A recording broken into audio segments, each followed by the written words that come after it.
I see. So you believe that this warning letter was sent by the Phantom Weasel? Absolutely. I've said it before and I'll say it again. The Phantom Weasel never acts as you expect. He must have faked his own death 10 years ago using a body double. Now that he's back, I'm sure the guards who worked on his case back in the day are in for a headache, but however this turns out in the end, the one thing it won't be is boring. Couldn't agree more. As a journalist, I'm gonna get a lot of mileage out of this one. Thank you, sir, for your time. Now, whom should I interview next? Huh? Hey! What a coincidence! Fancy meeting you here. Perfect timing. So, the Phantom Weasel's latest warning letter. What are your thoughts?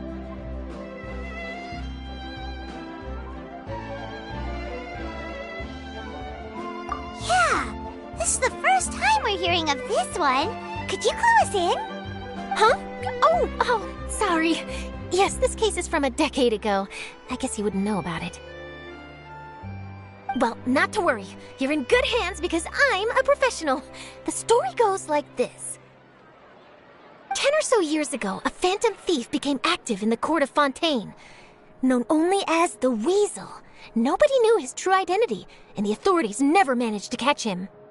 Wow, cool! He sounds like one of those mysterious night burglars that you read about in novels.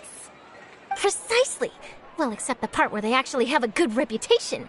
Our Weasel targeted whatever people held dear, and no one was safe from his predations. He would just as soon steal a necklace from a rich merchant's safe as he would a toy doll given to a commoner child for their birthday. I know. The phantom thieves you read about in novels rob the rich to pay the poor, but this guy did not discriminate. Unsurprisingly, this didn't work wonders for his public reputation.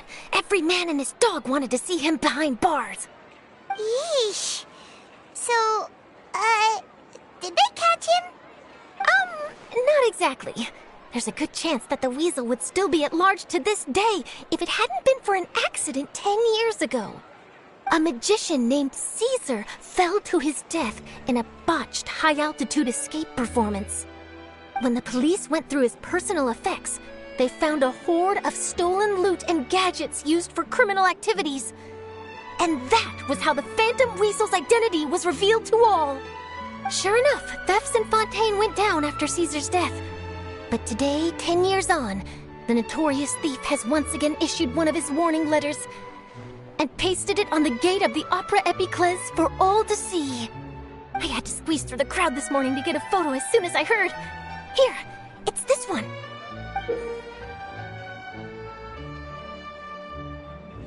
So, this is the warning letter, huh? Let's see what he wrote. 3 days from now, when evening falls, I shall take from you that which you hold most dear at the Opera House, just as you did to me 10 years ago.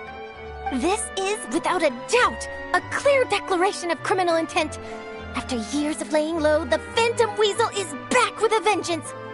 What once seemed like an open and shut case has been blown wide open again. But why has he reemerged now? And what does he want? I sense an epic scoop, and I'm going for it. Uh-oh. If this thief will steal anything that other people value, does that mean even we might be targeted? Aww. But Paimon doesn't want to get kidnapped. Well, he'd have to go through you first. You would stop him, right? Okay, the people have spoken. It's clear that the public are very concerned about the Phantom Weasel's reappearance.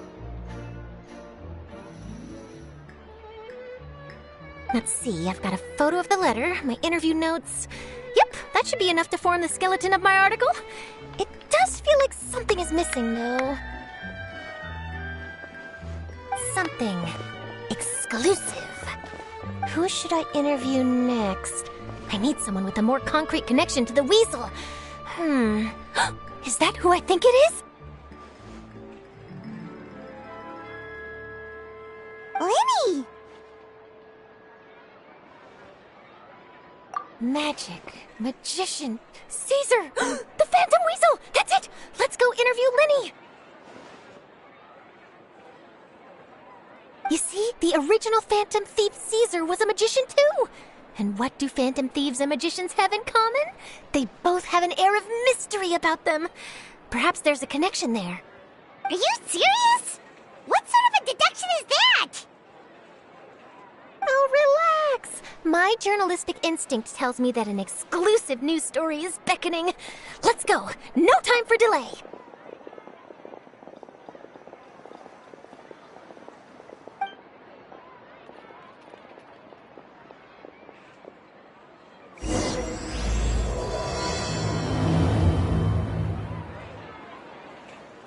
Find that balance between flavor and nutrition. No way! I'm not guessing. I'll make a guess. Wow, Mr. Magician! How did you know which card I picked? Oh, it's simple. Come closer and I'll let you in on my secret. Magicians have a special skill called telepathy, which means we can read other people's minds. Really? Then, what am I thinking now? Well, first you need to relax, because I can see that you're clenching your fist in your mind, as if to say, no, I mustn't let him guess it. Aww. And now you're getting a little flustered. You're trying to find a way to empty your mind, to think of nothing at all. But the more you try to hide a secret, the easier it'll come out. You snuck out from home today, didn't you?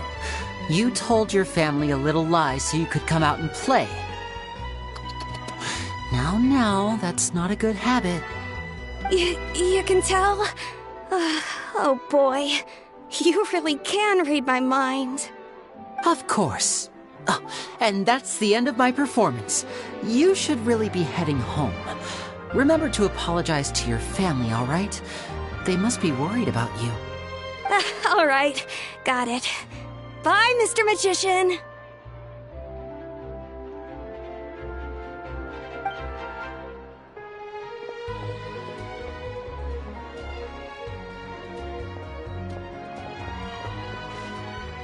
Hey, Lyney? Why, hello. We meet again. Are you looking for me? What's the situation? Well, why don't you guess, Mr. Telepathic? Oh, please. You didn't believe that spiel, did you? The power of telepathy is quite beyond me. I'm sure that child would beg to differ. Seemed like you were right on the money. That was nothing more than a little trickery. I made an educated guess based on his micro-expressions. That, plus the fact that he was the only kid here without his parents, and he looked as guilty as sin. He made it easy for me. You guys, on the other hand... Let me guess. Don't tell me you're here for the Phantom Weasel, are you? Wow, got it in one! Is this more of your trickery at work? Wait, really? No trickery this time. It was pure luck. His warning letter's been the talk of the town, so I figured that maybe you were asking around about that. Bingo! I plan on writing a column reporting on the latest news about the Phantom Weasel. So, Lyney, What are your thoughts on this infamous thief's reappearance? To be honest, it makes me angry. Angry? Why? You read his letter, right? The Phantom Weasel claims he's planning something in 3 nights' time at the Opera House. That's the night I'll be performing there. Huh. What are the chances? Wait a minute, you don't think he's after you, do you? Well, if he is, then his warning is clearly a direct challenge to me personally. And if he's not, then it's still going to be a huge headache for me. The mere mention of the Weasel's name is enough to scare people off. So once the contents of that letter get out, barely anyone will be showing up to watch my show. But I've been preparing for this for a long time. I'm not about to let him ruin my big day. This leaves me with only one choice. I have to expose the Phantom Weasel's identity before the show begins. Really? So what you're saying is, we might get to see a live duel between a famous magician and an infamous thief? Wow, this has exclusive written all over it. To be honest, I'm not sure if I'll emerge the victor. The Phantom Weasel is a notorious crook, infamous for his inscrutable methods. You're being far too modest, Lyney. I think your magic tricks are even more inscrutable than those of a thief. Thanks for the compliment, though I have to say I don't care much for the comparison. A lot of people liken magicians to thieves because we both have the ability to make things disappear without the person noticing. But there's an important difference that these people overlook.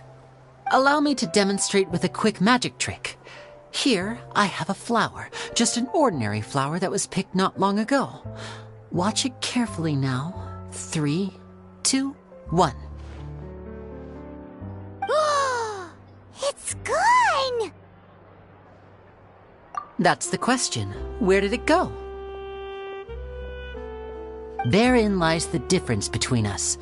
Thieves make precious things disappear, but only magicians make them reappear. If I could now invite you all to check your clothes, there might be a surprise in there somewhere.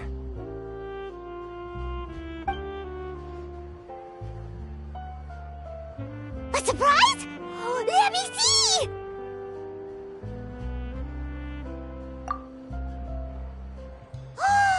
It's right there! But how? You haven't moved this whole time! What an outstanding trick! Sorry, Lyney, it seems that my previous praise was woefully inadequate. Clearly, magic is the superior art form to theft. Don't worry, I didn't take offense. I just wanted to take the opportunity to perhaps change some of the preconceived notions you might have about magicians. Since Caesar's death, a lot of people associate magicians with criminality. It can be quite frustrating. I can imagine. Coming back to your trick just now, might I presume that you are well versed in floral symbolism? For example, magicians often use rainbow roses in their flower-related performances to represent passion and romantic encounters. But you used a Lumidu spell, which, if I'm not mistaken, allude to separations. I'm curious to know if there was any deeper meaning behind this choice? Impressive knowledge. It's no wonder you're such a successful journalist. But I'm afraid I don't know the first thing about floral symbolism. I'm just in the habit of using Lumidu spells in my magic. It sounds like something I should look into, though. I'll buy myself a copy of Fontaine's Floral Language Facts when I have some time. But it'll have to wait until this Phantom Weasel business is behind us. Well noted. In that case, this brings us to the end of our interview. I, for one, am looking forward to the final showdown between you and the thief. Please feel free to get in touch to update me on any further developments. Otherwise, I will of course see you at your show in 3 days' time, but let's hope the Phantom Weasel is caught by then. If there's nothing else, I'll be off. You've given me lots to work with here, and I've got no time to lose if I want to write that exclusive piece. I'll see you all later.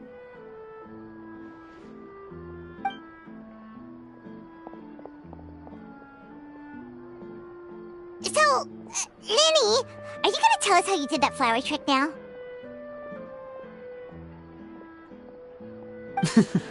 I'm afraid that's my little secret. Aww. Well, magicians are entitled to their secrets. But Paimon's really itching to know how it's done. You feel it too, right? So itchy.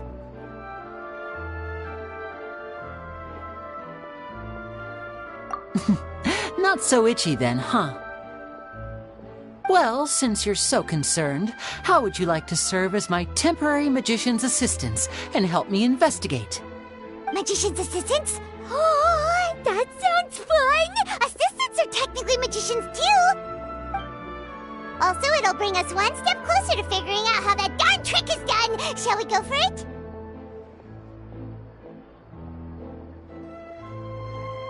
Excellent. Thank you for putting your trust in moi. The first thing we need to look into is who Caesar really was. If he truly was the Phantom Weasel, that means that the Weasel is dead, and whoever wrote this warning letter is just a copycat criminal. But if he wasn't the Weasel? Well, that'll make things more interesting.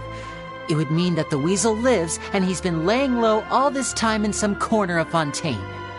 And if we're investigating Caesar, his fiancée Gemma is a good place to start. Word is that she visits the cemetery often, so I asked Lynette to wait for her there. We should make a move. Let's go and rendezvous with Lynette.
You took your time.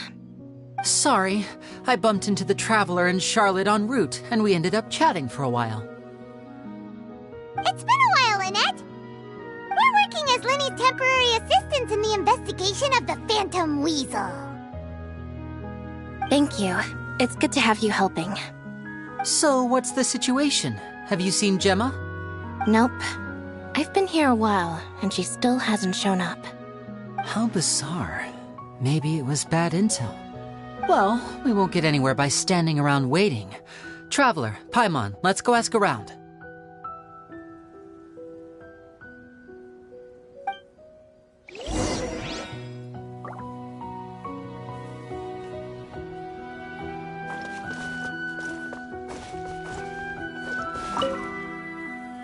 Excuse me, good sir. Do you by any chance know a Gemma? Gemma? You mean Caesar's fiancée? Sure I do. What's this about? I'm just trying to get a hold of her because I need her help with something. I heard she comes here a lot. Yeah, she does. Poor thing. It's no secret why either. She's heartsick. Ever since Caesar passed away, she's been coming here once every week to clean his grave. Often she just sits there in front of his headstone, lost in thought. Sometimes she talks to herself. I asked her what she was doing once. She said she wanted to speak to him again. She knows he's gone and can't hear her from the grave, but she just likes to spend time there, telling her fiancé all about how her life is going. And she's been doing this ever since Caesar passed away? Oh, so 10 years. Wow. Their love must have been really strong. I'll bet. Caesar's reputation fell apart after his identity was revealed, so No one else visits his grave. Gemma's the only one who still thinks about him after all these years. I don't know if the mind lives on in the waters after death, but if it does, I'm sure Caesar must be grateful to have someone who remembers him fondly. If I'm honest, I think this is all so unfair to poor Gemma. Her fiancé was a low-life crook. He doesn't deserve someone like her. Anyway, all of that said, she's running later than usual today. Normally, she'd be sitting in front of his grave by now. I wonder if she's okay. Well, that's everything I know, I'm afraid. You might have more luck asking some other people. All right, well, thanks for sharing all of this with us. We'll keep asking around. You're welcome.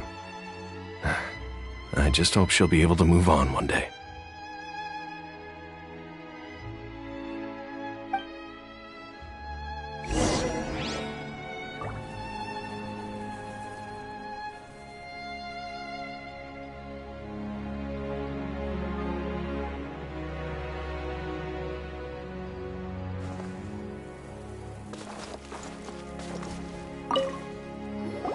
Did you hear the news? They're saying the Phantom Weasel's back. You're kidding. Wait, isn't he dead? I don't know anymore. All sorts of news flying around nowadays. I can never tell what's true and what isn't. But what if, just hypothetically, I mean, what if this weasel's the real deal and Caesar was framed? Called it. Seriously, 10 years ago, on the day it all went down, I said to myself, you know what? This guy's been set up. The Caesar I knew was a good guy. He gave balloons to children on the street, for Pete's sake. What, are we supposed to believe that he was a balloon thief or something? Give me a break. Oh, please. Weren't you the one cursing his name to high heaven when the police announced the news? You were all, oh, that gosh darn lousy son of a, you think you know a guy, or words to that effect. Wait, did I say that? I don't seem to recall.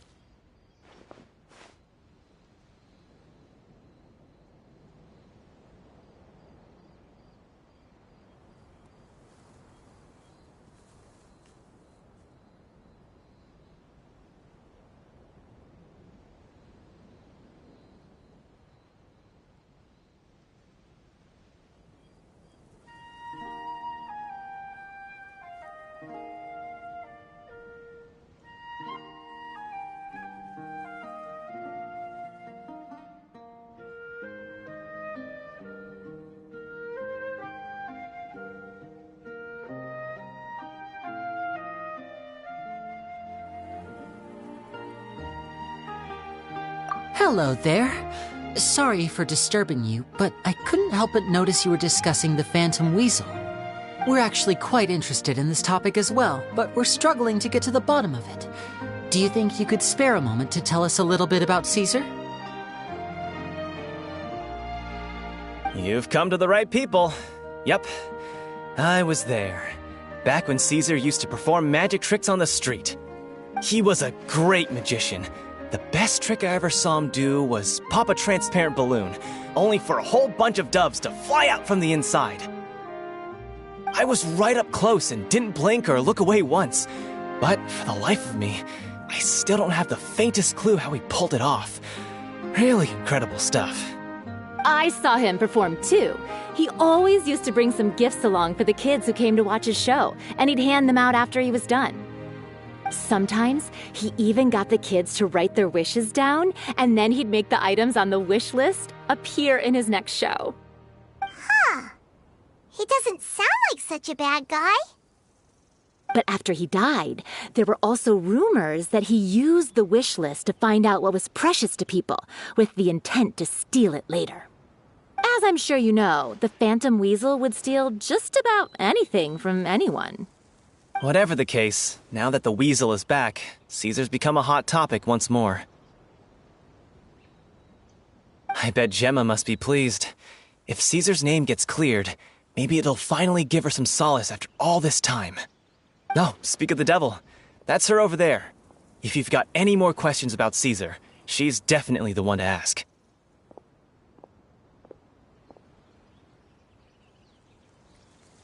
So that's Gemma. Is it just Paimon, or does it look like something's wrong? Wait, it looks like she's injured. Come on, let's see if she's okay.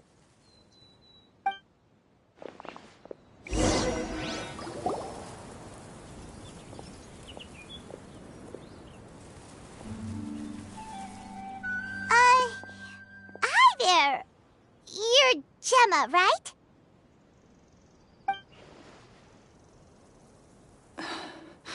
Who's asking? Don't be afraid. We mean no harm. It looks like you're injured. How bad is it? Thanks for your concern, but you didn't answer my question. Who are you, and what do you want with me? My name is Lyney, and this is my sister Lynette. My name's Paimon, and this here's the Traveler. We're investigating the Phantom Weasel. The Weasel posted a warning letter this morning. If he still lives, that means that Caesar was falsely accused. You knew Caesar better than anyone else. So if you're willing, we'd love to hear what you think about all this. I promise you can trust us. We won't hurt you. In fact, we'll do all we can to keep you safe. I never believed that he was the Weasel. Huh. I suspected as much. Okay, so going back 10 years, do you remember anything strange in the weeks leading up to the accident? Did Caesar have a falling out with anyone, for instance? No, not that I know of. Got it. All right, sorry for disturbing you. If you don't have any more questions, please leave. I want to be alone with him.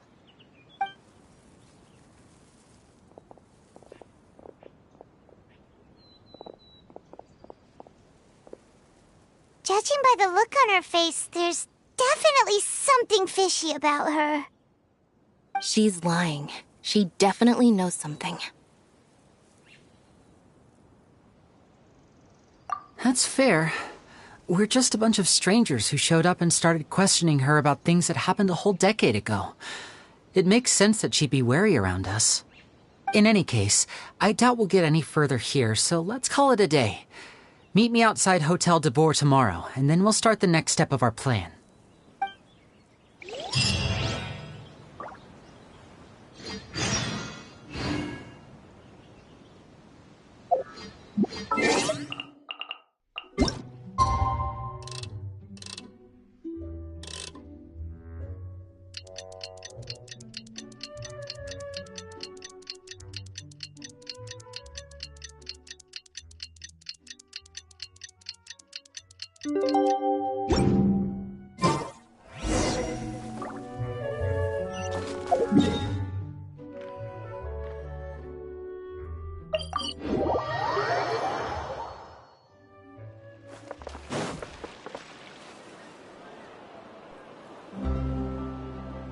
Over here.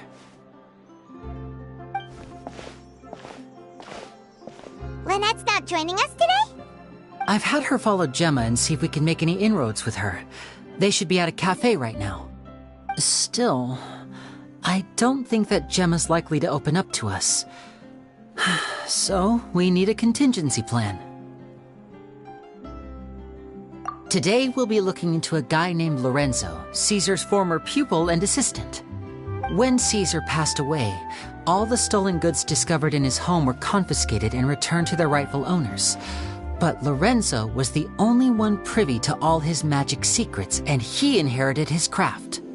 Before long, Lorenzo was the next big magician in town, his fame surpassing even that of his master, and it made him very wealthy. He's since left the magic scene, though, and these days, he's a wealthy businessman with his fingers in a lot of different pies. I had to pull a lot of strings, but I managed to get him to agree to a couple of drinks with me. Be warned, though, I hear he's got a hair-triggered temper. We'd best be careful.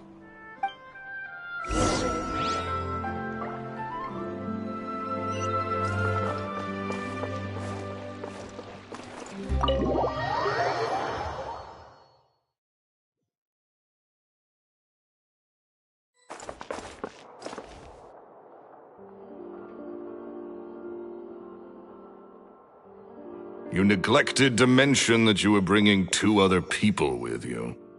My apologies. These 2 are my assistants. When they heard that I was meeting with the former magic maestro himself, they begged and pleaded with me to bring them along. And if it's no trouble, a couple of autographs would really make their day. Oh, forget the pleasantries, just sit.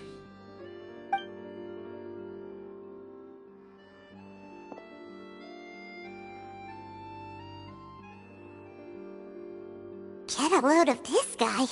Forget the pleasantries, he says, but he looks pretty happy about Lyney stroking his ego. I only agreed to meet since we're both magicians. Do me a favor and cut to the chase. I have more important things to do than drinking. Much obliged, sir. As it happens, the matter I want to address is also related to magic. Yesterday morning, a warning letter from the Phantom Weasel appeared on the entrance to the Opera House. He claims to be planning something for the same evening that I'm scheduled to do a magic show there. As such, I believe that I may well be his target. I have to get to the bottom of this to ensure that my show can go ahead as planned. Naturally, any investigation into the Weasel starts with a few questions about Caesar, who...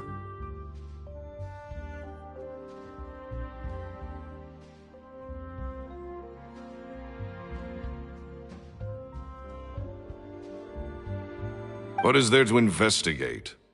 Caesar was the Weasel and he's been dead for 10 years. So what if some sick creep thought it'd be funny to write a warning letter? It changes nothing. Are you trying to tell me you actually bought it? Please, sir, no need to get so worked up. I do concede that a copycat is but one possibility. Possibility? It's a fact, Lyney. Look, my patience is limited, so listen carefully while I'm still willing to put up with you. The Weasel is dead. Period. Everyone knows that, so do yourself a favor and quit this investigation. It'll lead you nowhere. Look, if this affects your magic show in any way, I will personally compensate you for any losses. Oh, sir, I'm honored, really. But this isn't about finances for me. My pride as a magician is what's at stake here, Lorenzo. Copycat or not, this person has thrown me the gauntlet, and I must meet their challenge head-on. Your pride? Don't mince words with me, boy. Just tell me, what exactly are you seeking to do? I want to find out the Phantom Weasel's true identity. I have to know for myself what really happened 10 years ago. What would that accomplish? And what do the events of 10 years ago have to do with you, anyway? Look, you of all people should know that a magician never reveals their secrets. And in any case, dead men don't talk. So if you really care about your magician's pride, then you'll forget about Caesar and move on. Uh-oh. This is getting awkward. Lorenzo? Is that? Oh, it is you! I know that big, booming voice anywhere. What's up, my man? Want to grab a drink with me? Another day, I'm busy. Oh, come on. You can't be all business all the time. You know what they say? Live fast, die young. You gotta learn how to kick back and relax once in a while. If I wanted your life advice, I'd ask for it. Now get out of my face and go be drunk somewhere else. Sorry, my good sir. I don't believe I've had the pleasure. Oh, hey! Edmondo. He and I are business pals. We worked together a bunch of times.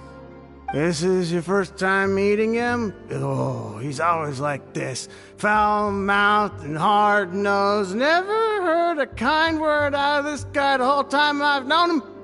And he wonders why he can't get a girlfriend, despite being, what, pushing 40, 30, something? Anyway, point is, a lot older than when he first got rejected by the girl he was into. And he's still into, from what I hear. Shut up and get out of my face. Another word out of you and you can forget about doing business with me ever again. Do I make myself clear? Sorry, I may have had a little too much to drink. All right, I'm gonna leave. Don't work too hard.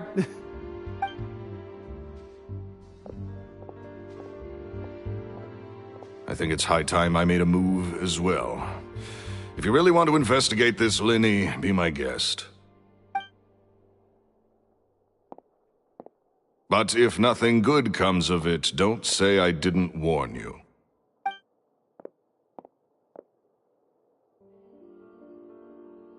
Well, that fell to pieces in a rather spectacular fashion. Any thoughts? Totally. And what was all that about compensating you for your losses? Why would someone you just met make an offer like that? He's gotta be hiding something. And not like Gemma. She was a little suspicious, but this guy's definitely covering something up. I think so too. We need to look into Lorenzo more closely. That guy Edmondo seems to know a thing or two about him. He only just left. Let's see if we can catch up with him.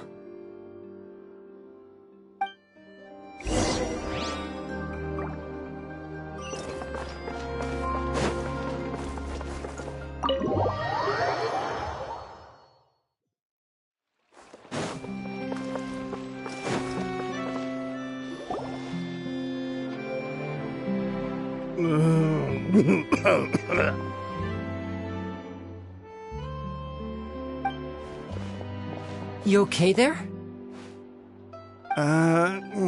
Who are you? Oh, it's you guys. Don't worry about me. I must have had one too many. I just need to ride it out. I say way too much back there, didn't I? Yeah, I nearly talked myself into complete financial ruin. Note to self, no more drunken chats when Lorenzo's around. So, he was serious about threatening to cut you off? Paimon knew he was a bad egg! Hey! Keep your voice down. Don't go prying into Lorenzo's personal affairs. Bad things happen to people who ask too many questions. Or make an enemy out of him. What kind of bad things? Don't even ask. I'm sorry. I'm gonna have to cut this conversation short. I'm not crossing that line again. And take it from me, trouble with Lorenzo is one thing you don't need in your life. You saw him flare up back there. I don't know what you said to him, but clearly it touched a nerve. That's not a good sign. You're too young for this. Don't get in over your head. I'm leaving.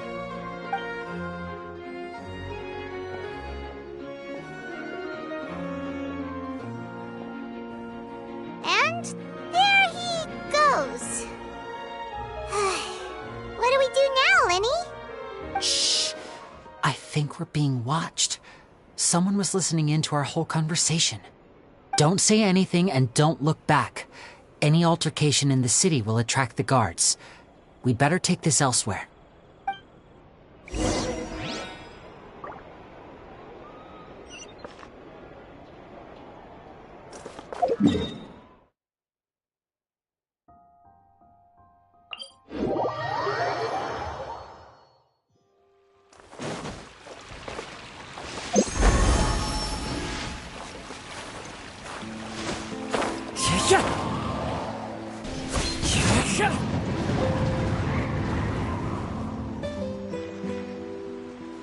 You followed us a long way. Why don't you come out and introduce yourselves? So you're Lyney. And where's your sister? Ain't she with you today? Save us the trouble and go fetch her for us. Let's not drag this out. Paimon doesn't like the tone of your voice, mister! Who sent you, huh? Save your questions, missy. You ain't gonna need answers where you're going. Capiche? Looks like we can't avoid this fight. Now, I'm not the strongest fighter, so I hope you're ready to back me up. Don't worry, we got this!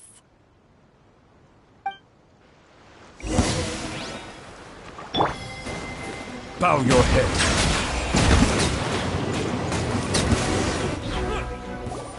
Curses. They're tougher than we thought. Vision wielders are always trouble. Intimidation ain't gonna work like it did on the lady. Come on, let's scram! Hey, wise guys! We ain't through with you yet! Oh, they got away! Did you catch what they said just before they left? Something about intimidating someone else. Sounds like they just wanted to rough us up as a scare tactic, and they've already done it to someone else, but who? You're right. She was injured when we saw her yesterday, and she acted like she had something to hide. Maybe she was too scared to tell us the truth because those guys had threatened her. Well, if that's the case, she should be more willing to open up to us once she learns that those thugs won't be bothering her anymore. Let's head back to the cafe and see if we can get any information from her.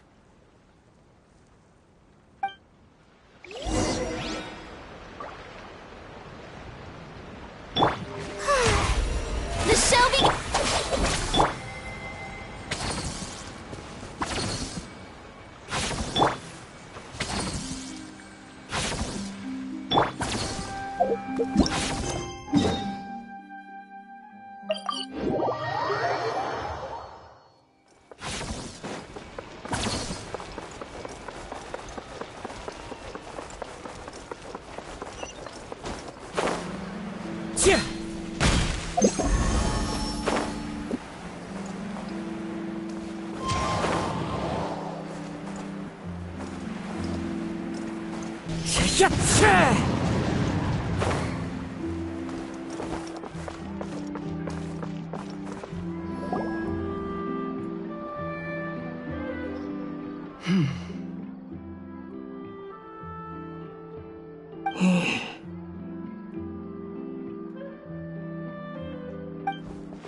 Gemma?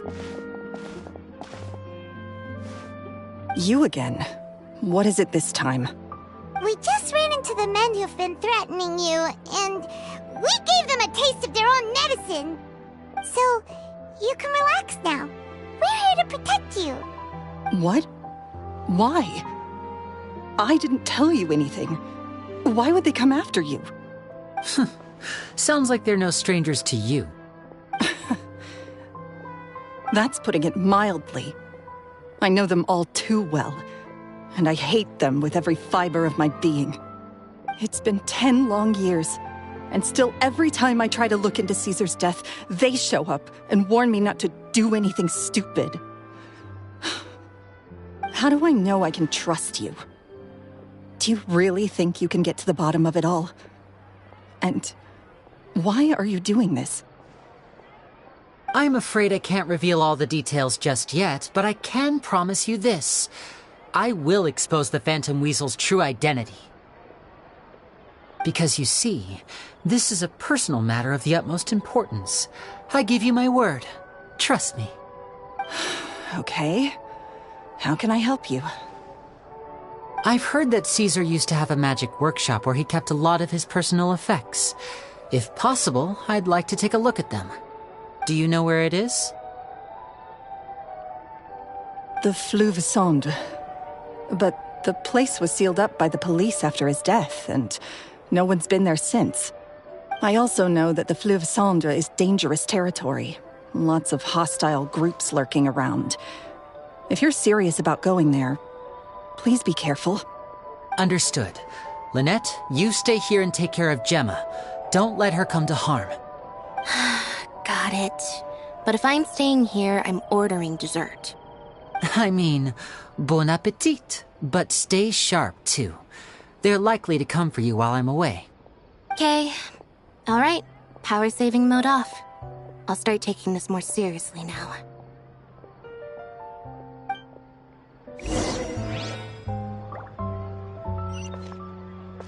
Whatever you do, please be careful. If anything happens to you because you're investigating Caesar, I'll never be able to forgive myself.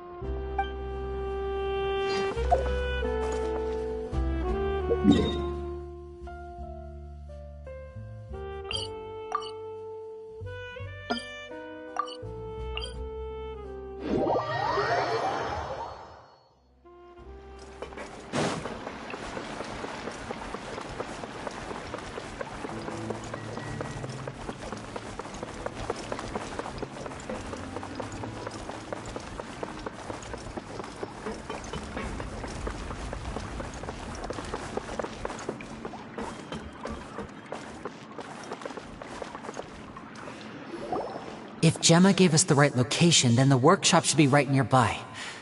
Huh. Looks like these boxes are blocking the entrance. Let's shift them away first.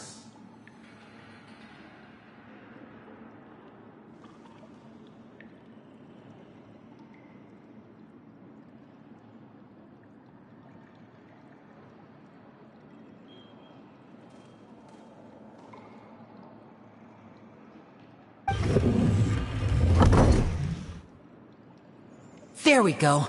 It should be just down here.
Disappear!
Step right up.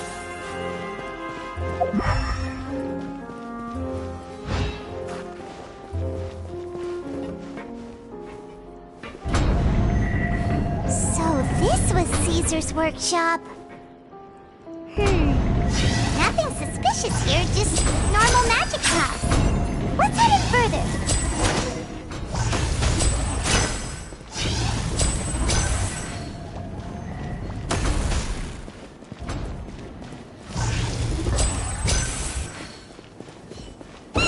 What was that? Oh, is this one of Caesar's gadgets? Guess we must have triggered some sort of device.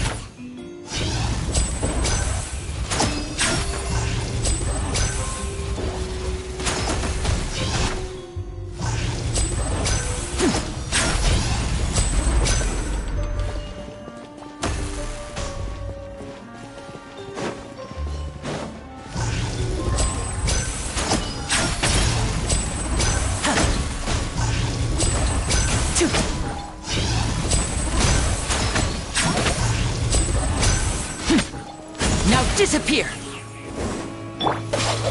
I'll settle this! One with nature! Whoa. Look! The doll in the box is glowing!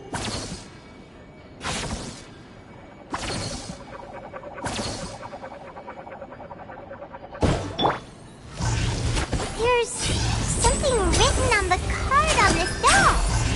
Let's take a closer look.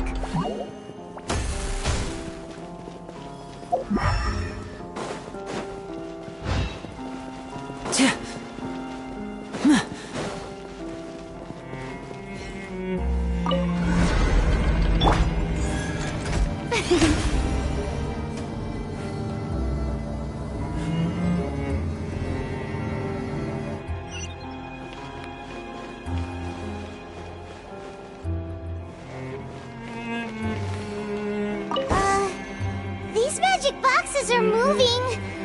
What do we do? One of them looks different from the rest. Let's investigate.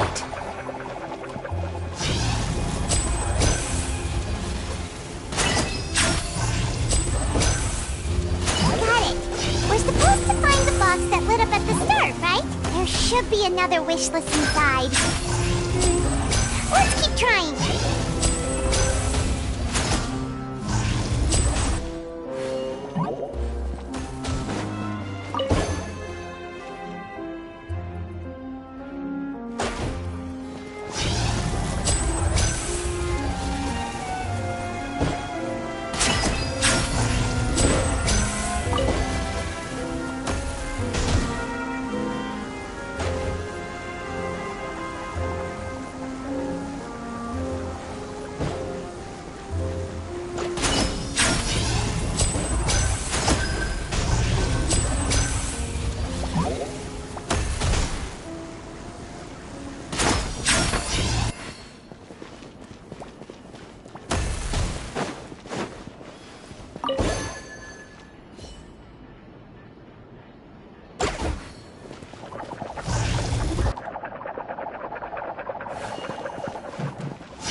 That's weird.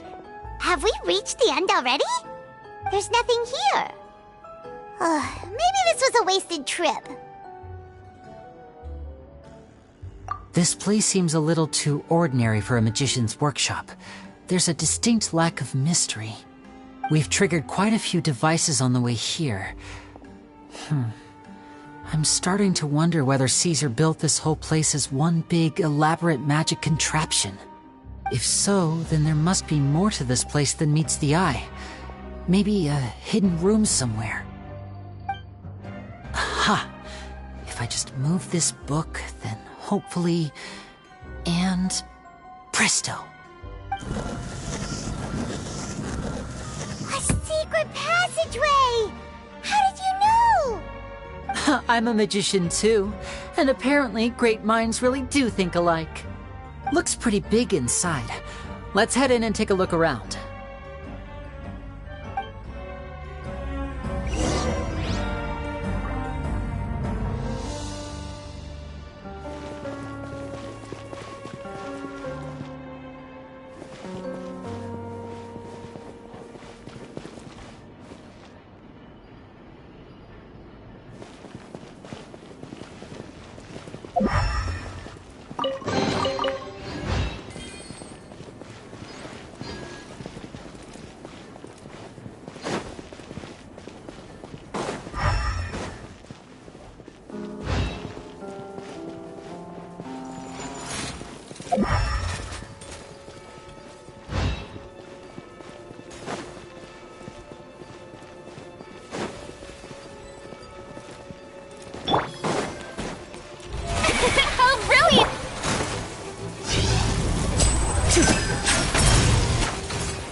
It just looks familiar somehow. Let me check this out for a second while you guys go on ahead. If anyone makes a major discovery, let's rendezvous here. All right, see you in a bit!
peek inside it, shall we?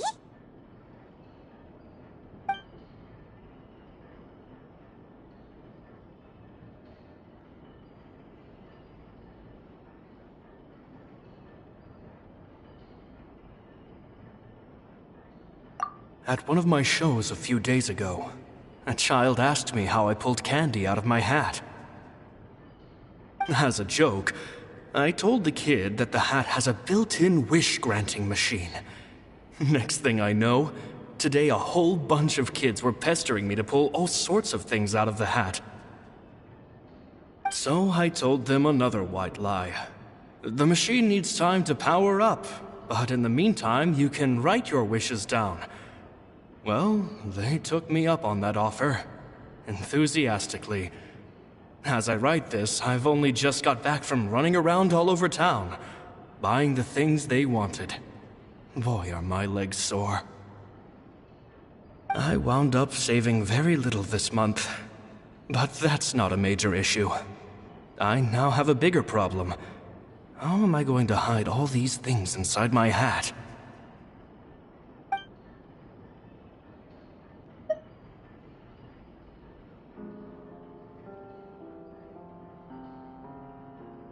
Two children came to talk to me after today's show. I don't know why they were out on their own. They looked much too young to be unsupervised. I do hope they got home safely. Anyway, they said that they wanted me to teach them how to do magic. It's not uncommon for children to ask this, of course, but I've never seen any of them as serious about it as these two. I told them that learning magic is very hard work. But that didn't faze them at all. It's like they already knew. And they seemed so committed. I couldn't turn them down.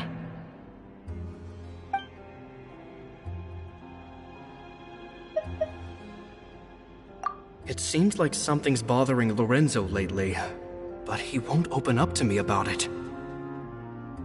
Surely he's not upset that I agreed to teach those two children. I'll have to talk him around. I have a good feeling about those kids.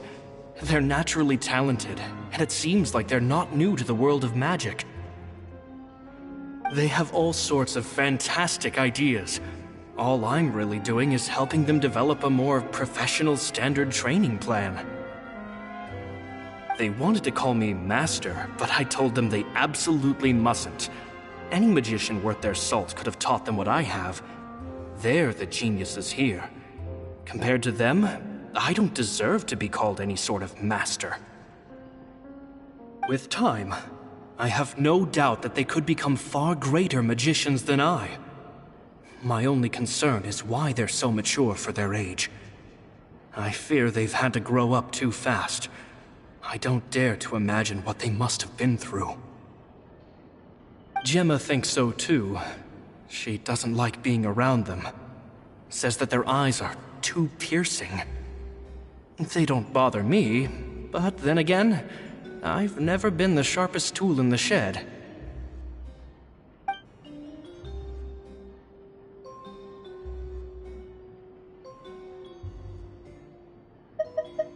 It's nearly time for me to go on tour. I asked the two kids if they'd like to come with me, but they shook their heads. I once overheard them talking about their father and their mission. Sounds like their parents have other plans for them. I guess we'll be parting ways soon. It's only been 10 days since I first met them, but I think that I've gotten a feel for their personalities now. They're very tough, but also very cautious, and they trust no one but each other. This, I fear, is not a good habit to have. They hide things from me too. For example, when I asked them where they live and why they wanted to learn magic, they lied. That's the thing about children. Whenever they're trying to cover something up, it always shows somehow. I can sense that their lives have been hard, possibly even dangerous too. They're not like other children. It's a shame that I can't do more to help them.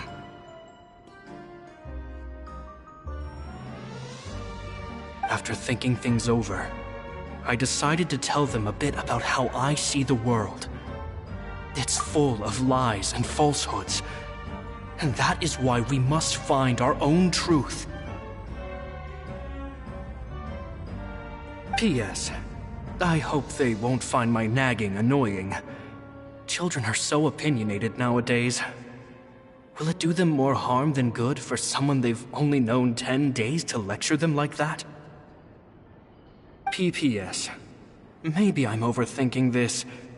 Children aren't interested in grand philosophies. It probably just went in one ear and out the other. I bet they've already forgotten every word I said. Oh, Caesar, Caesar. Just mind your own business next time.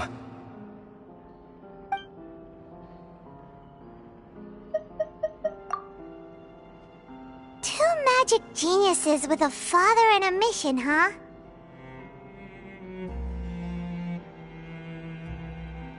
Sounds a lot like he was writing about Lyney and Lynette, don't you think? So did they meet Caesar when they were kids? Let's go ask Lyney!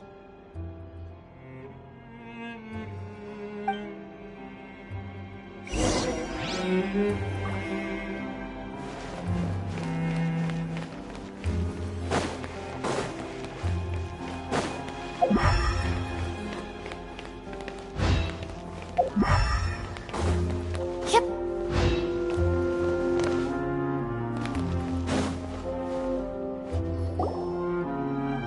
Lyney? Shh, hold that thought. As I expected, there's a lot of fishy things going on in this place. Fishy? Uh-oh, what have you found? All in good time. Before we go over our new leads, I want to tell you how a high-altitude escape is performed. First, the magician slots themselves into a magic box in full view of the audience. The box is then suspended high in the air, and a short while later, the base automatically opens. At this point, a dummy will fall out of the box, but it looks real enough to grab the audience's attention, and they start wailing and screaming. Meanwhile, the real magician, who has by now blended into the crowd, waits for a good moment to make their appearance and put on a hysterical performance. Oh no! Is that me? Did I just fall to my death? Very vivid description. Paimon can really picture it. And then what?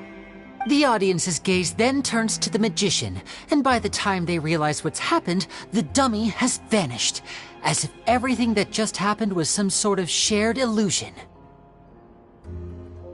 Of course, that's just how I think the process should work, theoretically speaking. The inventor of this trick never performed it successfully. When the box opened, Caesar was the one who fell out, and not the dummy. He fell right to the ground from the highest point of the opera house. No one could hope to survive that fall, not without a vision at least.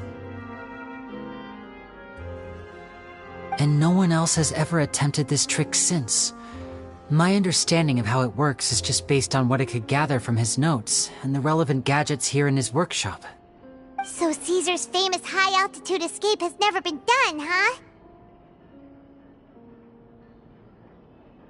Paimon was about to say how cool it would have been to see it in person, but if it's that dangerous, it's probably for the best that no one else tries to do it. Wait a second. So if a dummy's supposed to drop out of the box, then where does the real magician go? How does he get out? Glad you asked. That brings us to the secret of said box. This box right here is the one that Caesar constructed himself to use in the performance, and it's not as simple as it looks. Inside, there's a device that only the magician himself would know about. Once the magician's inside and the box is lifted up into the air, the audience's view of the box is fixed at a certain angle. From where they're standing, they have a clear view of the front, sides, and bottom, but the back and the top are now no longer visible. At this point, the magician presses a button inside the box, opening a secret door out of view. He then escapes through this trapdoor onto the Opera House roof, waits for the dummy to fall and distract the audience, and quietly returns to ground level. That's way simpler than Paimon imagined. Even Paimon could probably do it. Well, there's a little more to it than that, of course. The hardest part of this trick is controlling the audience's mood and reactions. That takes an exceptional degree of showmanship. There's the falling dummy, the miraculous reappearance, the pompous performing. Maybe the magician would even have themselves tied up before it begins to strengthen the impression that there's no escape. Many days and nights of careful research and painstaking practice would have gone into this, all culminating in a performance just a few minutes long, but one that still manages to transform the shock and grief of a tragic accident to the joy and laughter of a mesmerizing magic trick. Caesar was a highly accomplished magician. But unfortunately, even he didn't manage to pull it off. So, how did it go so wrong? You said you found some fishy stuff here. Have you figured out what really happened? I can make a pretty good guess. I looked into the case files. The magic box Caesar was using at the time of his death had the secret button I mentioned positioned on the right-hand side. And, sure enough, he always used his right hand as his dominant hand in public. Okay. Nothing suspicious there. But here's the strange thing. Most of the devices in this workshop have the mechanism on the left-hand side, including this box right here, which leads me to believe that Caesar was in fact left-handed.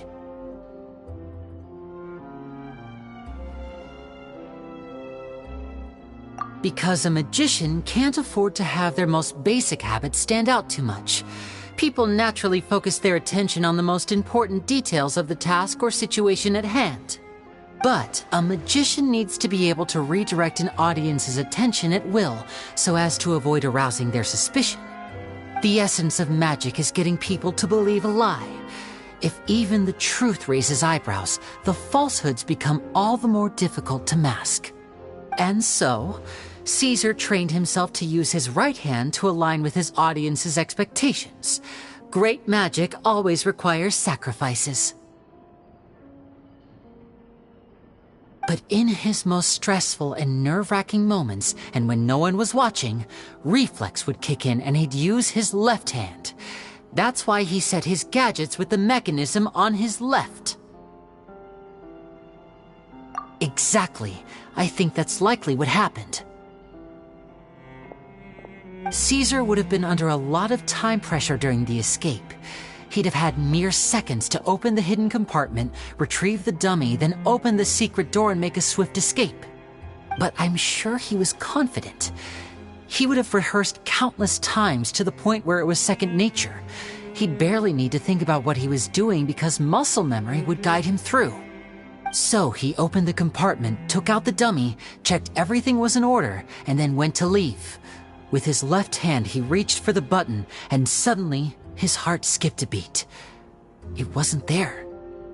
Much like when you reach for your keys but find your pocket empty, his mind needed a moment to process what was going on. Instinctively, his left hand would keep feeling around for the missing button, maybe for another second or two, until the bottom of the box gave way. With the stakes being as high as they were, just a 2-second delay cost him everything. The authorities would find nothing suspicious and conclude that his death was due to his own error. When in reality, someone switched the boxes, and they did it to murder him. But how would they be able to make the switch without being noticed? That would be difficult to pull off, no? It would have to have been someone who knew that he was left-handed, and who could move his props around without arousing suspicion. Someone who was always by his side. Isn't that right, Lorenzo? You just couldn't let sleeping dogs lie, could you? There's not a lot of people who'd go to all this trouble for some magician who died 10 years ago. I didn't want to have to do this, you know. Silencing you the hard way just creates more problems for me to deal with. But I gave you your chance. I hoped you'd do what's good for you and back off like the lady, but you disappoint me. You mean Gemma? So you are the one who's been threatening her!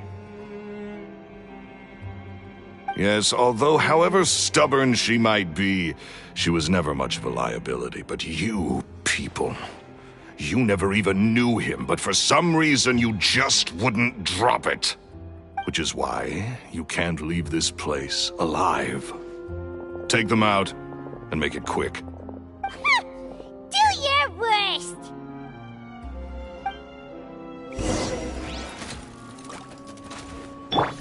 The show begins! Time to shine!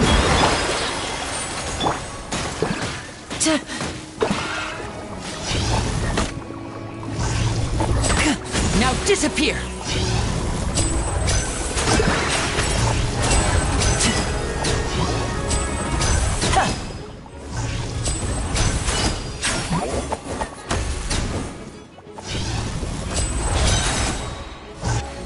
Step right up! May I present? Let my name echo in song! Here comes the finale!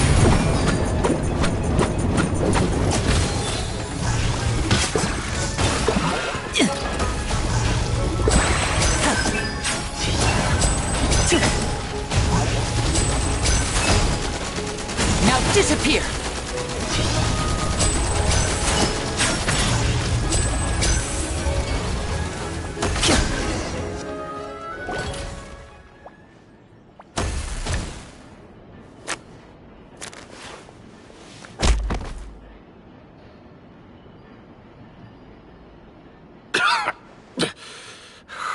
You kids are tougher than you look. Had enough yet, Lorenzo? Your cronies can't help you now. I think it's high time you started talking, and what I'd really like to know is, why did you murder Caesar? If I had a Mora for every time you said that man's name. Of course you idolized Caesar, everyone else did. But I was the real genius magician. Me! He was just an amateur who did cheap tricks for gullible children. I was the one who made magic into the fine art it is today. The aristocrats doffed their hats to me! So it was jealousy. Jealousy. Hatred, more like. I hated Caesar. All he cared about was his magic. He lived and breathed it. He poured everything into his street performances and his stupid tours like it was just a hobby to him, never bothering to think about Mora. What sort of fool devotes their life to the art of deception and never has a Mora to show for it? But the people loved him, didn't they? Oh, how they looked up to him. No one gave me a second look. All I ever heard was, "Oh, your master's amazing, isn't he?" Amazing. Yeah, so amazing that he was completely broke. Every other apprentice was living it up at their master's expense, but no, not me. I put in all the work, mastered all the skills, and it brought me nothing more than the life I already had. He forbade me from using magic to trick people out of their Mora. There was nothing he hated more than that. And with his reputation in Fontaine, it was too risky for me to go it alone. As long as he was alive, if I dabbled in my own brand of money-making magic, he would expose me, and it would destroy me. I had to kill him. There was no other way. He had to go. And this was your only motive? It was reason enough. What other motive would I need? Well, I was under the impression that there might have been other factors at play. For instance, maybe you were in love with Gemma, but she was engaged to Caesar. In love with Gemma? Don't be ridiculous. Guess I was wrong about that then. Next question. Are you the Phantom Weasel? I am. Caesar was So strict with me. He insisted that his way was the right way, that the sole purpose of magic was to bring joy to the world. I never bought into any of that. I was more interested in the practical value of magic. Sure enough, it helped me fill my pockets with all kinds of valuable treasures. Oh, yeah! Charlotte told us that the weasel would steal whatever people valued, no matter how much it was worth. That's just how it looked from the outside. What would any thief want with second-rate loot? I've only ever targeted high-value items. I stole cheap things as a way of practicing my craft. It was other people's overactive imaginations that conjured up the preposterous image they then dubbed the Phantom Weasel. So, that's the story, huh? Well, I hope you're ready to tell it all over again during your trial. What choice do I have? You're a pack of wolves, and you've got me between your jaws. You've seen what's here, and my last-ditch effort to stop it getting out has failed. What else can I do? So be it. I've enjoyed power and wealth for the last 10 years, the likes of which Caesar could never give me. I wouldn't choose for things to end this way, but I regret nothing. Very well. In that case, I'll contact the guards. Traveler, Paimon, keep an eye on Lorenzo for me. I'll meet you just outside the workshop when I'm back.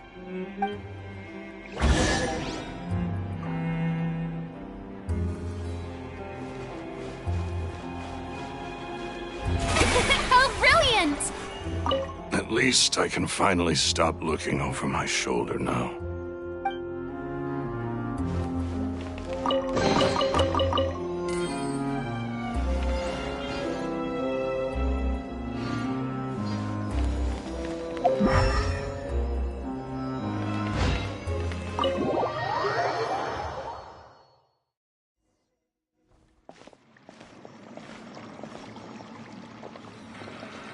Lyney has told me the whole story.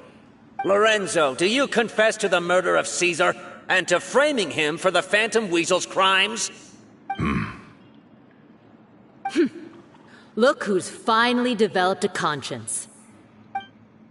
What kind of disciple murders their own master? I hope it was worth it, because they'll be hell to pay.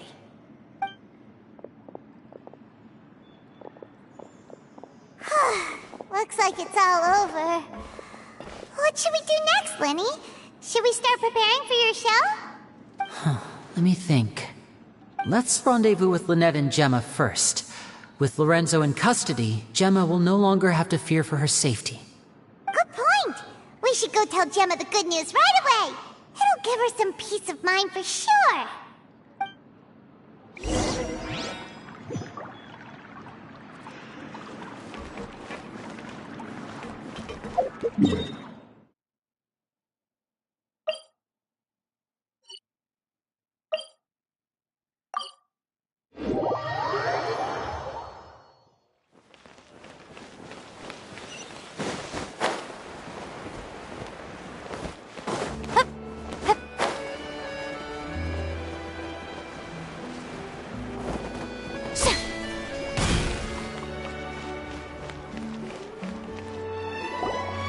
Ah, you're back. You were so quick. I've only just finished my third dessert. Your third? Lynette, come on, we've talked about this. Everything in moderation. You're not gonna have any room left for dinner now. It's fine. I'll shift to exercise mode and jog off the excess sugar. That's besides the point. Well, it's done now, but try to eat a more balanced diet in the future. Point taken. Did everything go okay? Of course! Lorenzo was no match for us. The guards are taking him into custody as we speak. Gosh, that's amazing. I'm sorry, I still didn't know if I could trust you, but now it seems I can. I had my suspicions about Lorenzo, but It's okay, we understand. He did threaten you. Paimon would find it hard to trust strangers in your position, too. But you don't need to be scared anymore. Everything's gonna be okay. Sorry. Sorry. My emotions are all over the place right now. I've been waiting for this day to come for so long. I always wanted to report Lorenzo. He took all of Caesar's property, which I found suspicious, but I had people watching me all the time, so I couldn't risk looking into it. I was so afraid. I was scared he'd do something terrible to me, and then no one would be left to visit Caesar's grave. So I never had the courage to speak out. Thank you all. Truly. Thank you so much.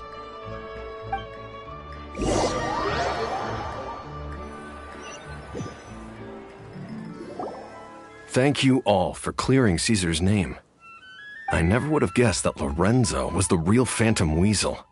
He never showed any signs that there were problems between him and Caesar in public. From the outside, it looked like they got along great. To think that lowlife's been living life to the fullest all this time, while Caesar's name was getting dragged through the mud. It's a travesty. At least his soul can finally rest in peace now, thanks to your efforts.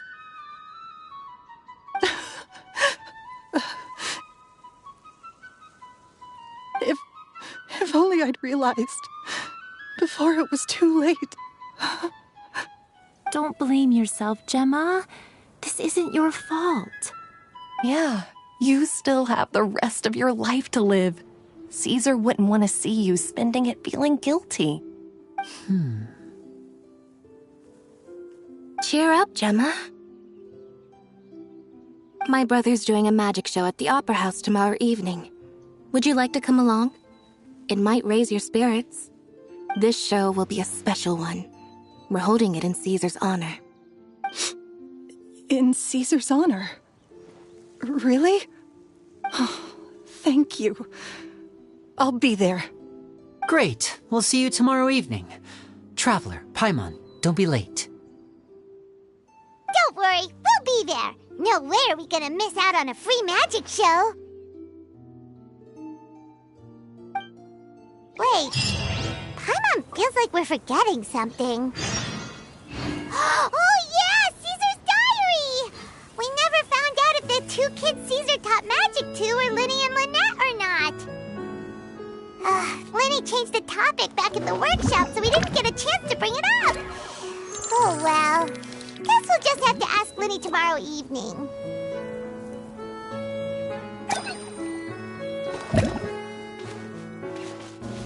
I've spoken many choice words about Caesar over the years. I'm so ashamed of myself now. He was such a good man.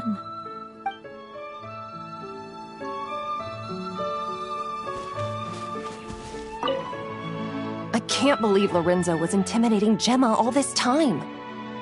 He comes around here sometimes. Not to clean Caesar's grave, though. He just stands off to the side and watches Gemma from a distance. She must have known, but she never asked him to leave. I wonder why that is.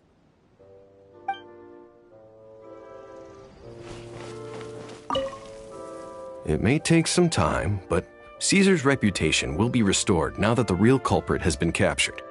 Looks like Gemma chose a good man after all.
Not this time.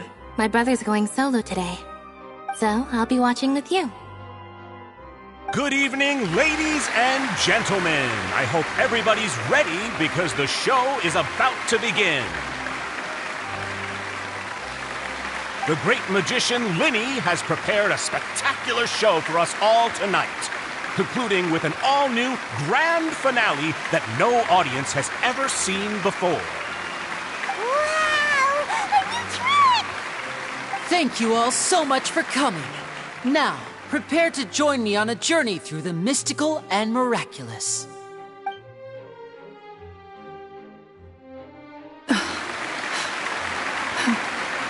Exciting stuff, isn't it? Yes, it's just... It reminds me of him. No wonder. Caesar was a famous magician too. So, how did you two first meet, Gemma? Well, I was out on the street once, and I saw him performing for little children. Children love magic, because they're willing to believe in things that can't be rationally explained. Caesar had this amazing way of bringing them into a dreamlike world.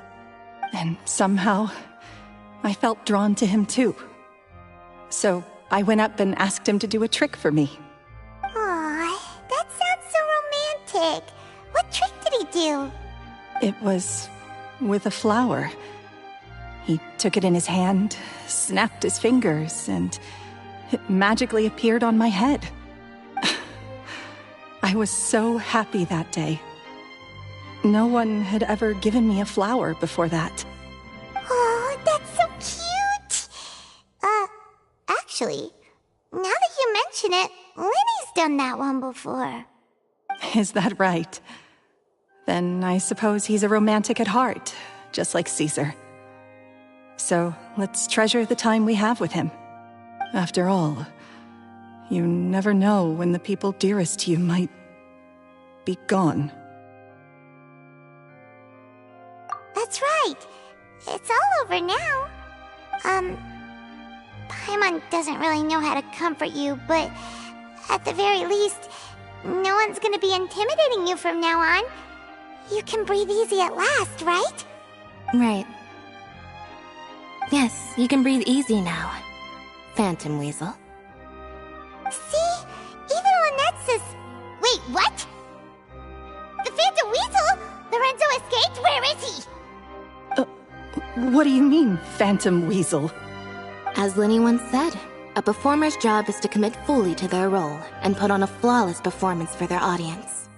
But once the bag of tricks is empty and the curtain falls, it's time to end the show. The spotlight is no place for someone with no more cards up their sleeve. It's been 10 years, Gemma. Aren't you tired of the grieving widow act? I think it's time to put an end to it. What are you talking about? Paimon doesn't like this riddle. Traveler, Paimon doesn't like where this is going. Come on, say something! Ladies and gentlemen, I hope you're all enjoying the performance so far. There will now be a brief intermission, after which Lyney will perform the most electrifying act of tonight's show, the one we've all been waiting for. The final performance will take place outside of the Opera House, so please make your way outside in a calm and orderly fashion. The Phantom Weasel never did like public places, did they? Don't worry, this place will be quiet soon. Let's talk somewhere else for now.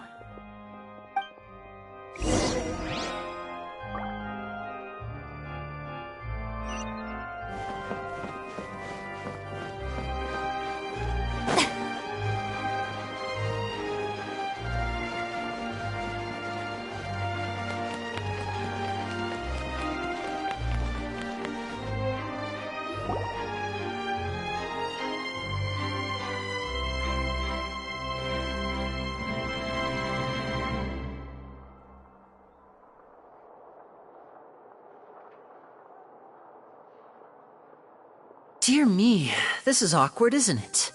And unfortunately, I'm all out of gadgets, so I'm afraid I can't do any tricks to liven up the mood. This This is a big mistake for a magician to make, but thankfully I do have a backup plan. Now, who wants to hear a story? Lyney, don't we have more important things to address right now? Lynette accused Gemma of being the real Phantom Weasel a moment ago. Oh, what the heck's going on? All in good time. Magicians are good at guessing what people are thinking. I know the questions you want to ask.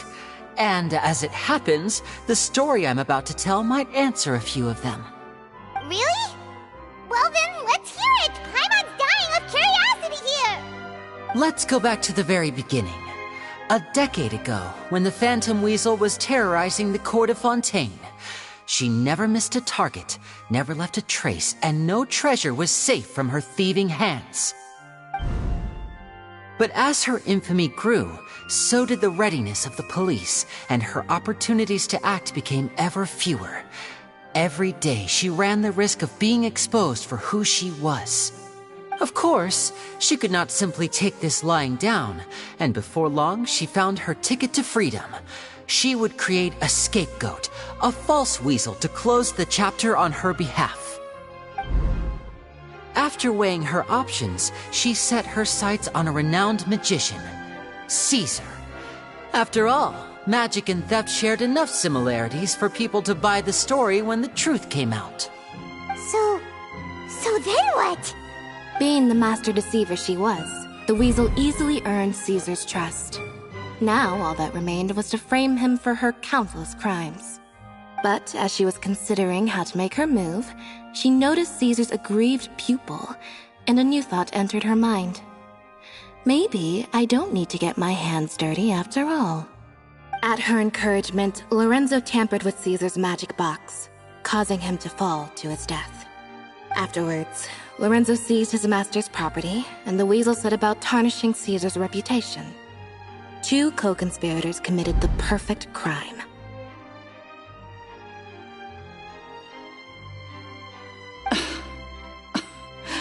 I've got to hand it to you. You're both exceptional storytellers. It's enough to make even me wonder whether there was really another mastermind behind all this, pulling the strings. But I just have one question. You seem to think that I am the villain in this tale. What's brought this on, Lyney? Is it something that Lorenzo said? Don't worry, Lorenzo said nothing at all. But I never believed that he was the weasel, and in fact, my investigation only made me more certain of that. He was too forthcoming with his confession, as if there was something else he was trying to hide. How disappointing. So you'd sooner trust Lorenzo than me? Even without a shred of evidence? A magician is an expert at playing the audience to get the result they want. And I have no doubt that you, Gemma, are equally talented in this regard. With a little help from Lorenzo, you put on a very convincing performance. The lovesick fiancé, whose devotion to her betrothed is unshakable, even under threats of violence. Caesar was maligned and hated by all for 10 years, but you? Everyone sympathized with your plight. Who would suspect for 1 second that the lovely young lady always seen weeping in front of Caesar's grave was actually the mastermind behind his demise? No, not that poor lady. Perish the thought. Wait, so you mean the whole intimidation thing was just a hoax? Gemma and Lorenzo were both in on it? But why would Lorenzo agree to that? And why didn't he sell her out even at the end instead of admitting to being the weasel himself?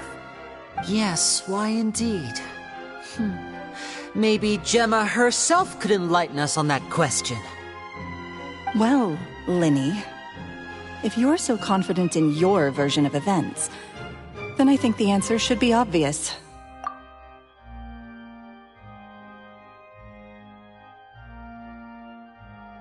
Having killed Caesar with his own hands, Lorenzo was plagued by overwhelming guilt. Revealing the Phantom Weasel's true identity would serve no purpose. But if the weasel remained free, then she could take care of Lorenzo's loved ones. An excellent answer, though sadly a little dull. Is that right? Well, don't let me bore you. If you'd care to change the topic to something more interesting, I'd be much obliged. As a matter of fact, there's one thing I'd really like to understand. Why would the real Weasel have targeted things that only have value to other people? Could you shed any light on that? Of course. After all, we're just telling stories here, aren't we? If I had to guess, I would say that the real Weasel must have had a terrible childhood. Left to fend for herself after her parents died young. Betrayed, scorned, beaten. She'd scrounge waste paper from garbage bins to draw on, using twigs and dirt for lack of ink and pen. She'd sew ugly rag dolls from whatever scrap material she could get her hands on. This was her only source of happiness in life. But it was all she needed, and she was content. Until the world decided that even this was too good for her. Once again, she was betrayed. And this time, everything was taken from her. She felt like life was a miry pit that dragged her further down the more she struggled to escape. At that tender age, she should have been happy. Instead, she stood in the shadows and watched with envy as all good things in the world passed her by. This was a fate too cruel for anyone to bear. Her pain became a breeding ground for dark thoughts. Thoughts which festered and grew into a twisted solution to her troubles. I detest the happiness of others, in all its forms alike. I will rob them of everything they hold to be good and true, and it will fill the void in my soul. That's some pretty heavy stuff. Now it all makes sense. Does this story satisfy you, Lyney? Yes, it is quite to my tastes. Thank you for helping to clear up my confusion.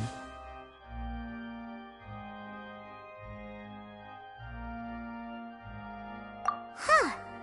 That's right! What drove you to write that letter, Gemma? What were you trying to achieve there? Because without that, none of this would have ever come to light. She didn't write the letter. After 10 long years, I'd hoped that the Phantom Weasel would be consigned to the history books by now. But it seems like someone still wasn't ready to let her finally be at peace.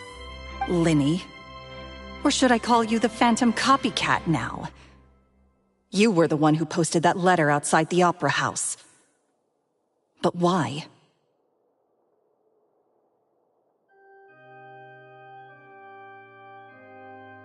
Very sharp, Phantom Weasel. Still as shrewd as ever. Well, no need for me to be coy about it. Our goal was to clear Caesar's name. The most straightforward way to change the public's impression of Caesar was to force the Weasel to show themselves. That's it? You had no other agenda?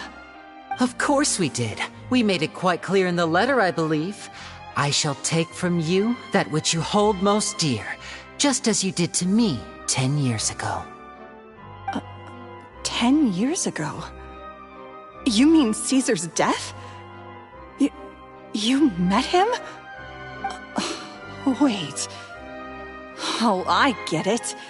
You were those two obnoxious kids.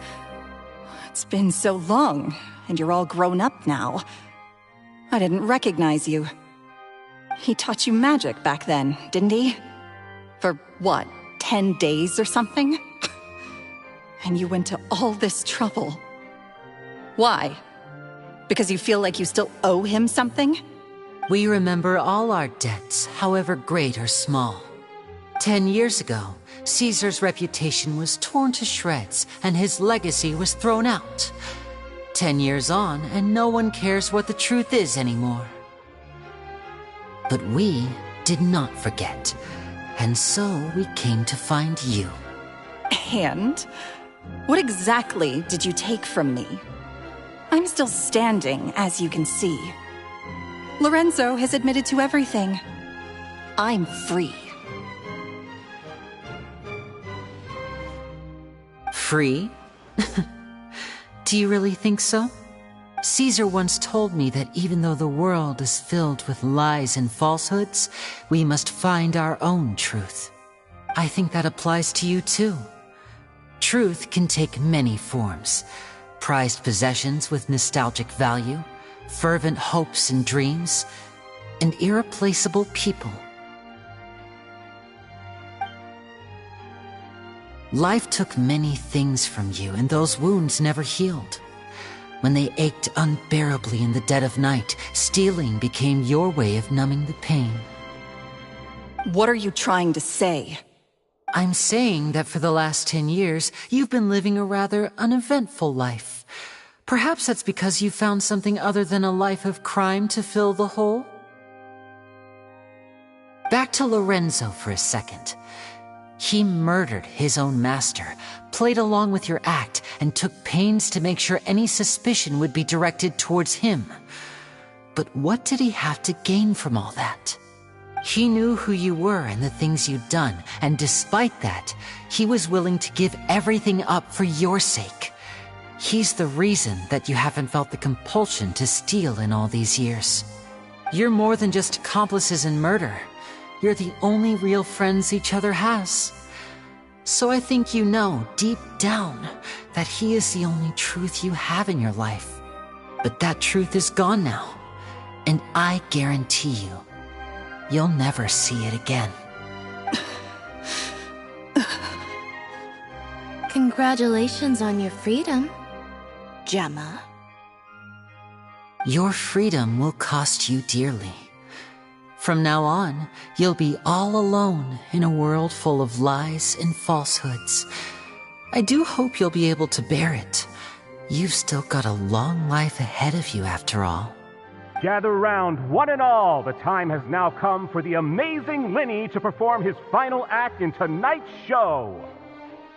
I'm sure you're all wondering what he has planned for the grand finale. Well, wonder no more, for the answer is a death-defying high-altitude escape. A high-altitude escape? I'm sure you all remember the magician Caesar. This was the very trick that led to his fatal fall, after which he was dubbed the Phantom Weasel. So we have now learned that Caesar was wrongly accused, and that the real Weasel has now confessed to their crimes. Guess that's my cue to leave.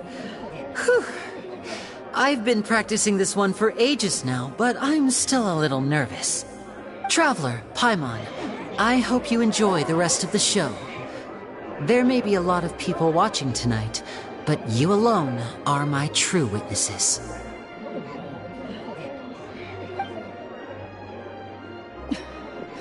Lyney, wait. You two hid a lot from Caesar. He went to his grave without ever knowing your secrets. So what about now? Are you an open book? Or are you still the same as ever? You don't have to tell lies to end up isolated and alone. One day, you'll end up exactly where I am today. Maybe then you'll finally understand. You're wrong. I'm nothing like you.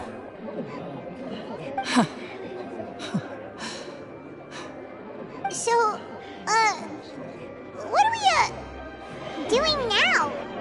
Like Lyney said, when you're ready, let's head outside and watch the show.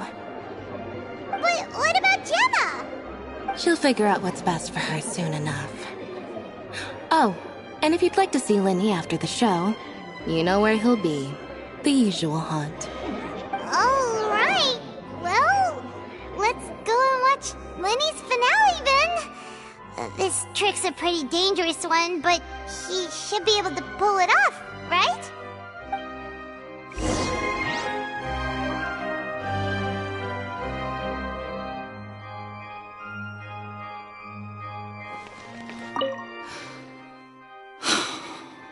What is my truth? Sometimes I think I'm like a gambling addict. All I care about is winning, and it doesn't matter what's at stake. By the time I come to my senses, I'm left with nothing. Oh, if I had my time again.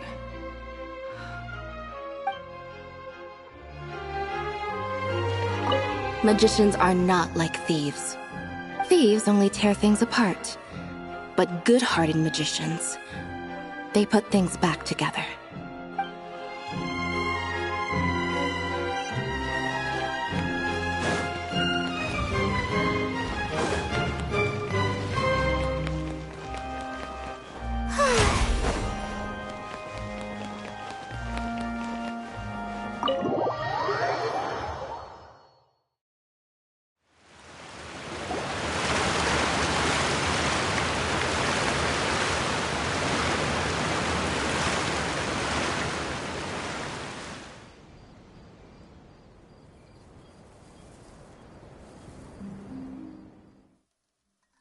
Magic should be mysterious, surprising, and defy logic.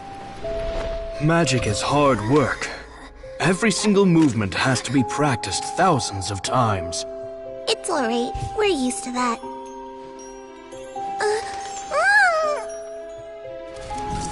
We're sorry. You've taught us so much, but we can't tell you the whole truth. It's okay. Do you still remember what I told you? This world is full of lies and falsehoods. I only hope that one day, you can find your own truth. What about you? Have you found your truth? Magic is my truth. I want to perform a magic trick so great that people will always think of me when they talk about it. For a magician, what greater honor could there be? Look! Behold! Lyney is sealed inside the box. Will he manage to escape? 10 years ago, Caesar attempted this very trick, and it was at this precise moment that...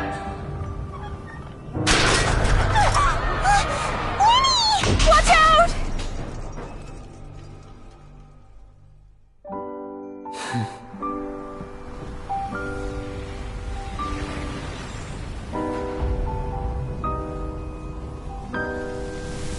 Mysterious.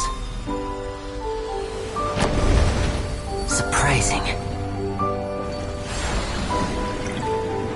And logic-defying. Isn't that right? This honor belongs to you, Caesar.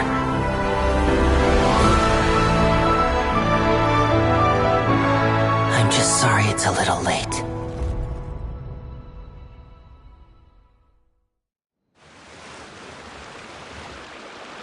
Did you see that? 1 minute he was falling, and the next, he turned into flowers. How could he possibly have done that? How mysterious. I didn't blink once. He just vanished, right in front of my eyes. What a heart-stopping magic show! This was really worth the trip. Caesar's name has finally been cleared, and Fontaine's new star magician Lyney has fulfilled a wish on his behalf. Oh, I couldn't ask for a better grand finale. It will make a great headline for the Steambird tomorrow, even if I do say so myself. Looks like everyone really loved Lyney's grand finale. Paimon doesn't see Lyney anywhere. Where'd he go? Oh, Lynette said he'd be waiting for us at the usual hunt. But, where is that? Oh, you mean the one where Caesar's buried? Yeah, that's probably it. This whole magic show kinda seemed like Lyney's way of saying goodbye to Caesar. So it makes sense that that's where he'd be afterward. Alright, let's go look for him there.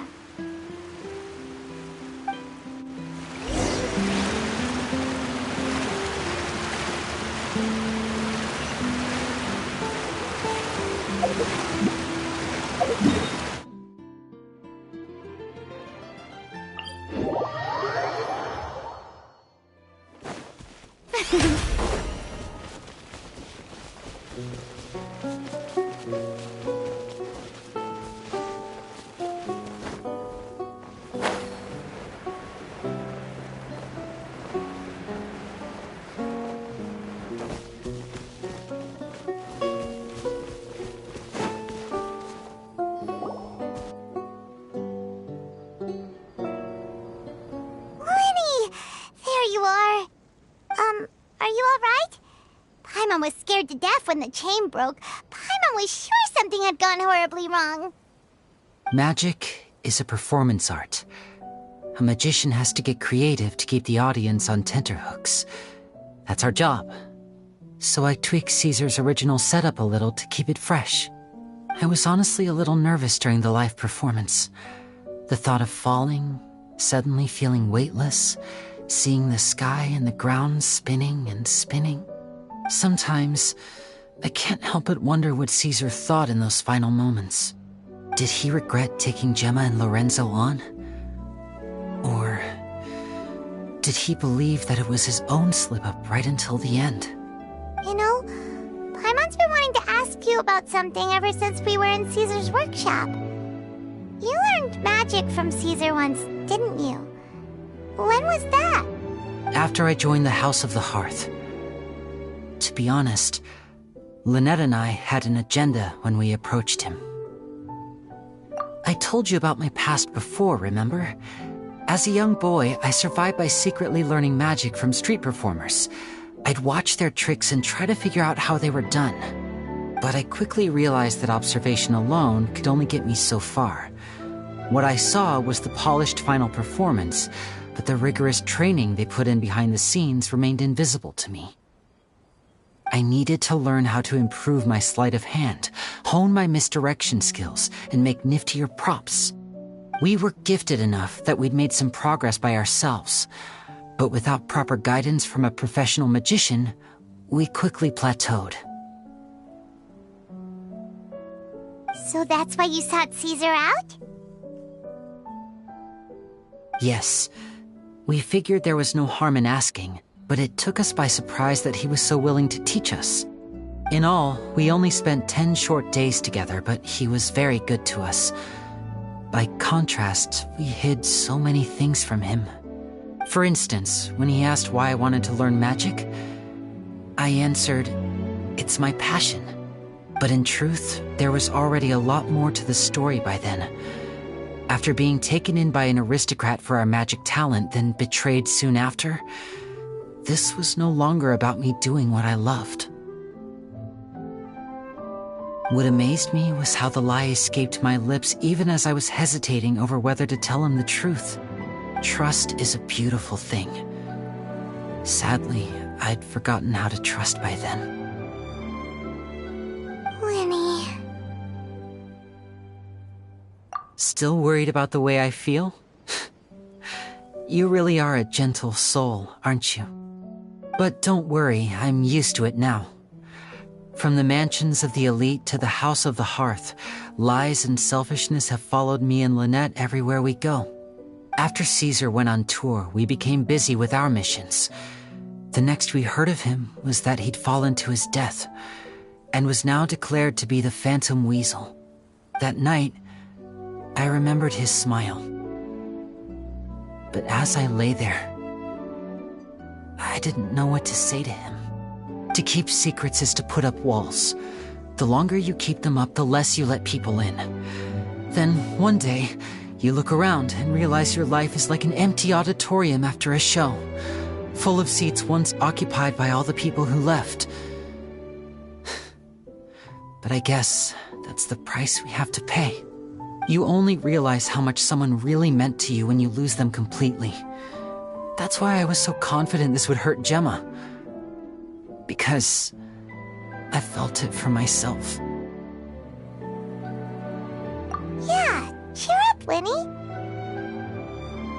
We've had to say our fair share of goodbyes during our journey, too. But whatever happens, Paimon always believes in what tomorrow brings. Delicious food, fun toys, and the traveler by my side. Paimon just needs to focus on things like this, and all the unhappy stuff goes right out the window. You know, Traveler, doesn't that kind of make you Paimon's truth? Exactly. It's the same for me and Lynette. We are the truest thing each other has in the world, and nothing can replace that. Life has taken plenty from us, like it did from Gemma. But at least it left us with each other. That's what gave us the strength to get through the darkest days.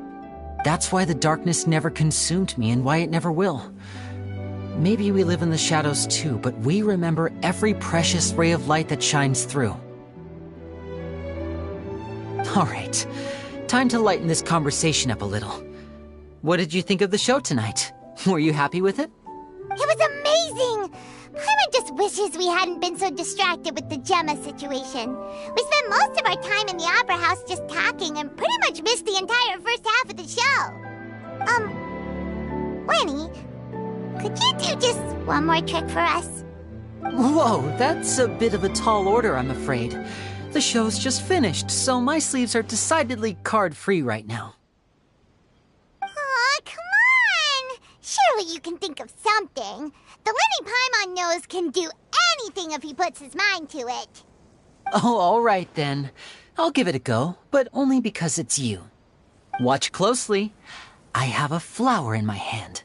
You liar! There's nothing in your hand! We ain't going along with this! Huh? My goodness, you're right. But I could have sworn I brought one here with me. Okay, try this. Count down with me. 3, 2, 1. 3, 2, 1. Now, have another look around. Maybe the flowers appeared somewhere else. Really? Let's see. Wow, there it is! Oh, this is a different flower from the last time, right? This one's called, oh yeah, a rainbow rose. But more importantly, Paimon has to know how the trick is done. Please, Lyney, pretty please! Well, if you want to learn magic, you'll have to start by addressing me as teacher. Ugh. Fine. Please, teacher, please! Since you asked so nicely, I'll share one little tip with you. Namely, the student of magic cannot solely rely on others being prepared to reveal their secrets. You have to observe, think, and find the answers for yourself. Is that it? Look at the time. We shouldn't linger here too long. Thanks again for coming to see my show. I bid you both good night. I look forward to seeing you again. All right, fine. See ya. Shall we head back now, too? Oh, Paimon can't wait to read The Steambird tomorrow. Paimon bets Lyney and Caesar will be plastered all over it. Let's head to the Steambird's offices tomorrow morning and see what we can find out.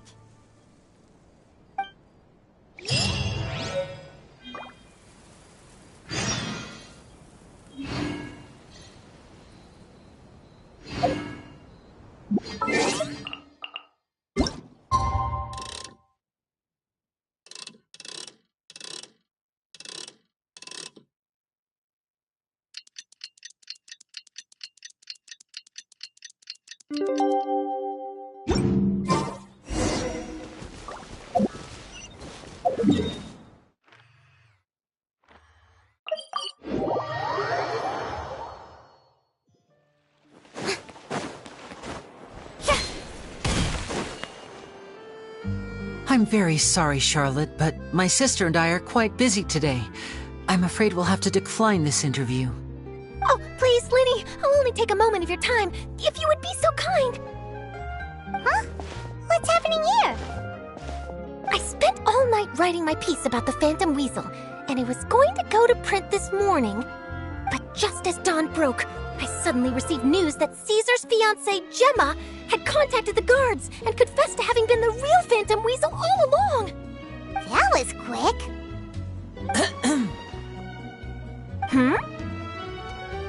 Too late, bro. That was quick, you say? It sounds like I've got some catching up to do.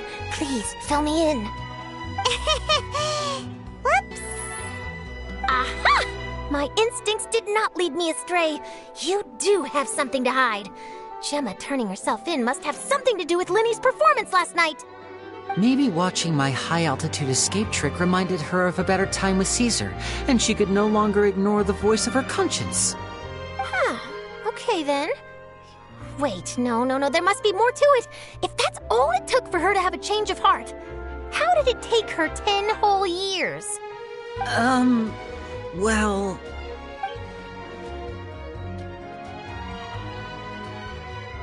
Oh, I remember now! You and Gemma were nowhere to be found after the show. What happened between you? Quickfire question! Where did you all go after the show? Oh, we went to the cemetery and Lyney did a private magic trick just for us. Actually, glad you mentioned it, because that reminds Paimon, guess what? Lyney started using rainbow roses in his tricks. What? I don't recall ever having received a rainbow rose from you myself. Is this supposed to mean that they're more important to you than your own sister? No, I just, What now? Oh, did Paimon say something wrong again? This is getting pretty awkward. What do we do, Traveler? Seems like this interview wasn't meant to be. Well, never mind. There's always next time. Forgive my persistence, but when there's explosive news waiting to be found, I can't turn away. The news about Gemma has already made waves, and I'll stop at nothing to get to the bottom of it all. Apparently, one of the things she said to the guards was that her final wish is to see Lorenzo one last time. There's clearly a web of complicated relationships there. Can't blame me for being curious. All right, I guess I'll leave you to continue the rest of your conversation in peace. Bye for now.